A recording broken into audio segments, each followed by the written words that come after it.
Hello viewers, আসসালামু আলাইকুম। আজকে আমি আপনাদের সাথে শেয়ার করব লেমন বরফি।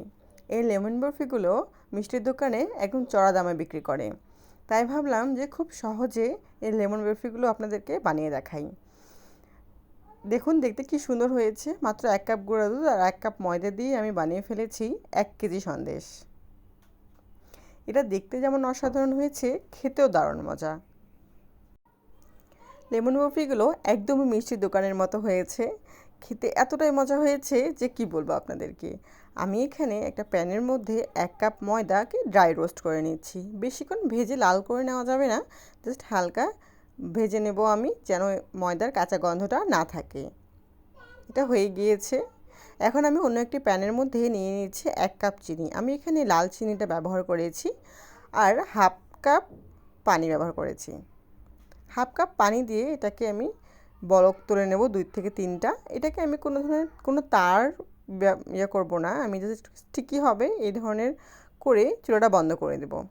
বন্ধ করে আমি এখানে দিয়ে দিয়েছি 1 কাপ গুঁড়া দুধ দিয়ে খুব ভালোভাবে এটাকে গুলিয়ে নেব। এই পর্যায়ে কিন্তু আমার চুলাটি বন্ধ আছে।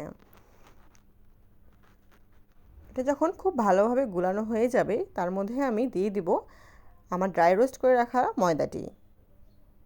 দেখুন খুব স্মুথভাবে এটা গুলিয়ে গিয়েছে, কোনো প্রকার দলা বাঁধেনি। এখানে আমি দিয়ে দেব ময়দাটি।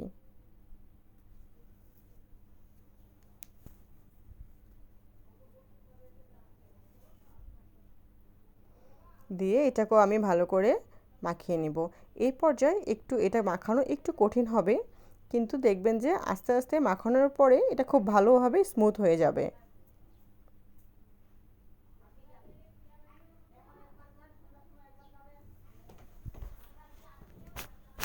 এটা মাখানোর পরে আমি এখানে দিয়ে দিব 2 চামচ ঘি।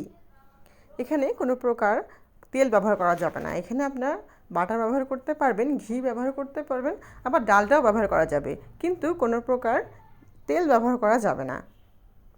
খুব ভালো করে এটাকে আমি ঘিয়ের সাথে মাখিয়ে নেব। দেখুন এই পর্যায়ে কিন্তু ডোটি খুব সুন্দর স্মুথ হয়ে গিয়েছে। যখন দেখবেন এই ডোটি প্যানের গা ছেড়ে আসছে তখন মনে করবেন যে এটা হয়ে গিয়েছে, এটা নামিয়ে নেওয়ার পালা।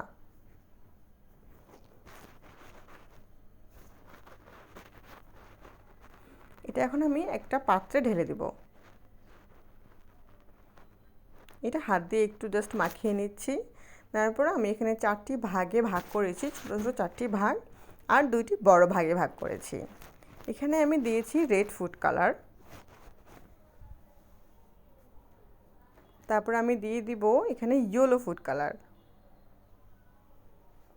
ফুড কালারগুলো দিয়ে অবশ্যই ভালোভাবে মাখিয়ে নেবেন, তাহলে খুব সুন্দর করে কালার চলে আসবে। তারপর আমি এখানে দিয়ে দিলাম গ্রিন ফুড কালার।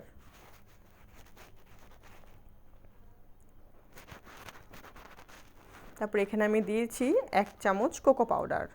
একটা চকলেটি একটা কালার চলে আসবে। আর একটা ডোয়ের মধ্যে আমি কোনো কালার ব্যবহার করিনি। এই ডোটাকে এখন আমি বেলে নেব।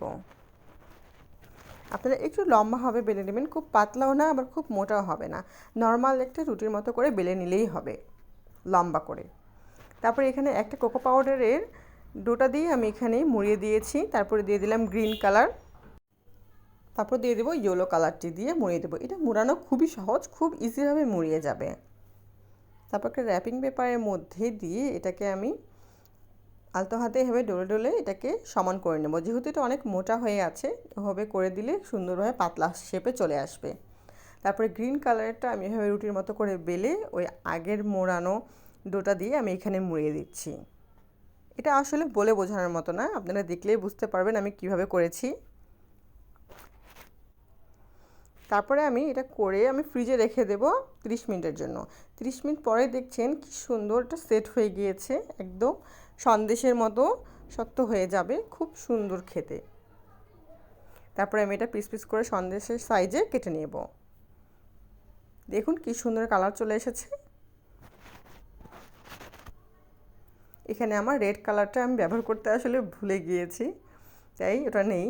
এই জন্য এখানে ইয়েলো, চকলেট আর গ্রিন কালার রয়েছে। আপনারা চাইলে এখানে রেড কালার ব্যবহার করতে পারবেন। জাস্ট রাউন্ড করে দিলেই হয়ে যাবে। দেখুন কি সুন্দর হয়েছে। আমি অবশ্যই চেষ্টা করি আপনাদেরকে সুন্দর সুন্দর রেসিপি শেয়ার করার জন্য। আপনারা অবশ্যই আমার পাশে থাকবেন, আমি অনেক ভিডিও আপনাদের সাথে শেয়ার করব। আর ভালো লাগলে আমাকে সাবস্ক্রাইব করবেন, লাইক কমেন্ট করতে ভুলবেন না। সবাইকে অনেক অনেক ধন্যবাদ।